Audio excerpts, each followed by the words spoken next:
Section 12.7 is about cylindrical and spherical coordinates.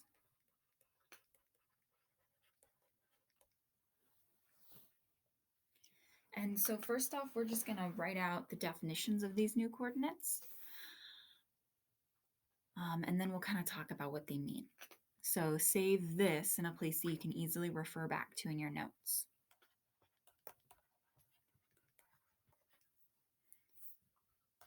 So for cylindrical coordinates,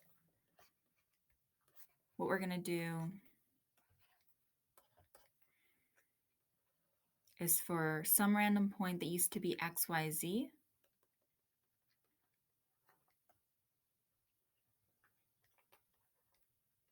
we're going to represent it by the coordinates r, theta, and z. Oops.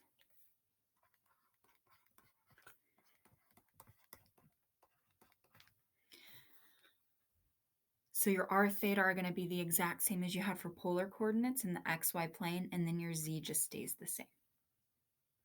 So the important definitions to remember are that your, oops, this isn't dA anymore, your dv, so that would be like your dx, dy, dz that you used to have, that's going to become r dr d theta dz. Just like dA became r dr d theta when you changed dx dy to r and theta, you're going to hold on to that extra r, and then you still integrate with respect to z because we're not actually changing that.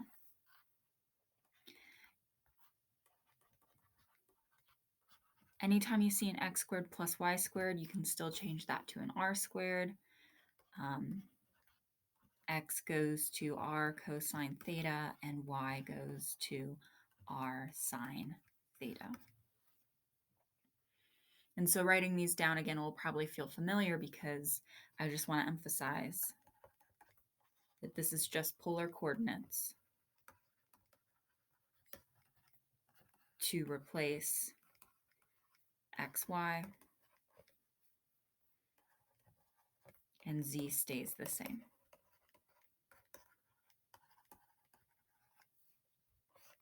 Actually, I will make that.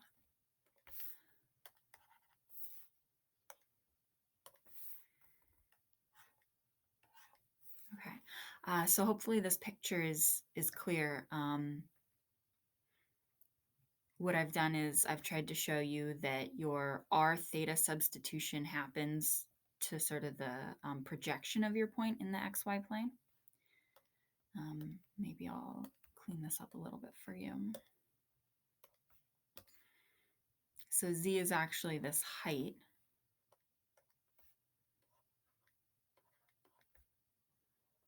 R is your length in the xy plane, and theta is your angle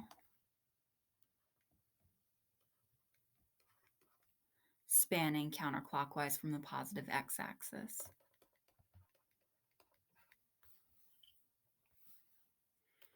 All right, and then spherical coordinates are going to be a little bit different. What we're going to do is instead of taking xyz to r theta z, we're going to take xyz to all new coordinates.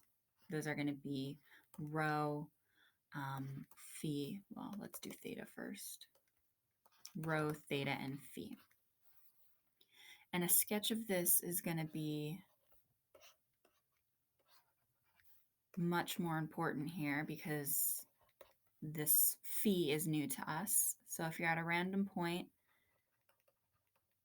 xyz, then the distance from the origin to that point is rho.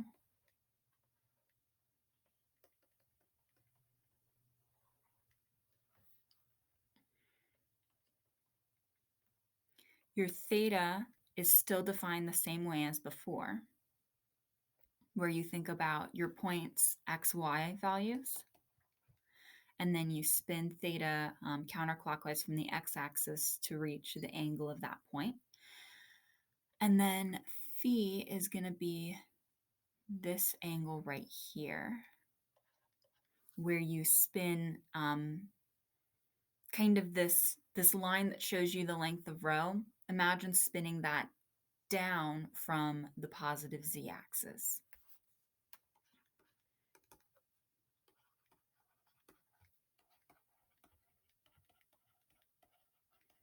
So phi is new to us, angle from the positive z-axis.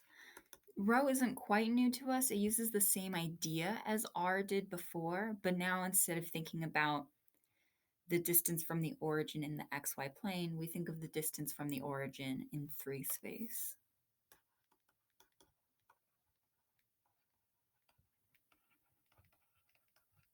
And then theta is the most familiar to us. It's the projection in the, angle in the xy plane, the projection of your point down into the xy plane.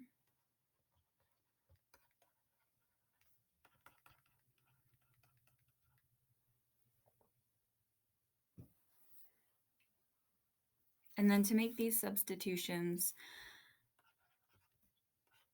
your dv, that's your dx, dy, dz, is going to become rho squared sine phi d rho d phi d theta.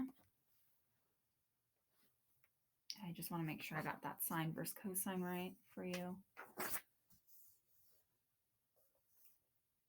Yes, cool.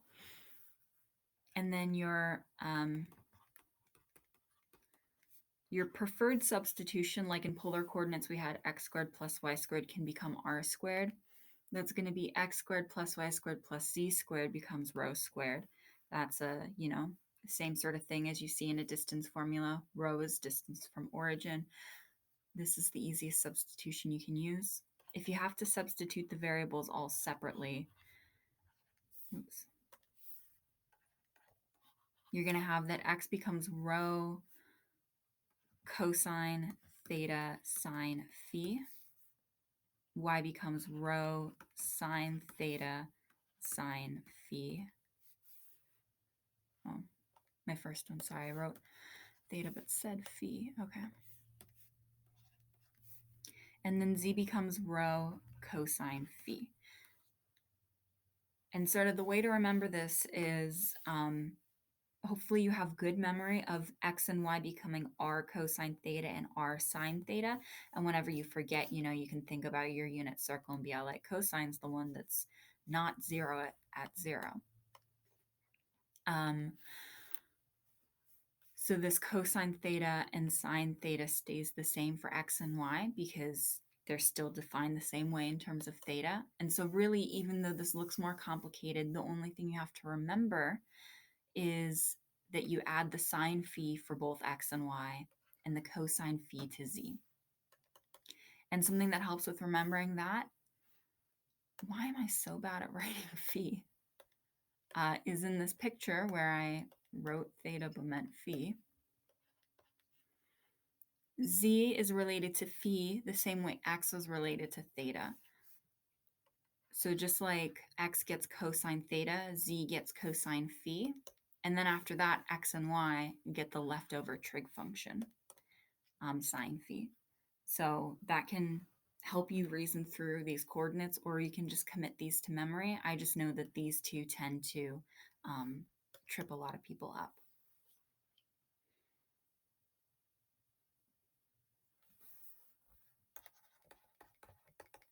So important to note here, rho is different from r. So there's going to be a temptation because they're both distance to think of them the same way. Just remember to keep it distinct. But theta is the same as polar. So if you understand how to find theta before, you still know how to find theta. Phi is completely new to us.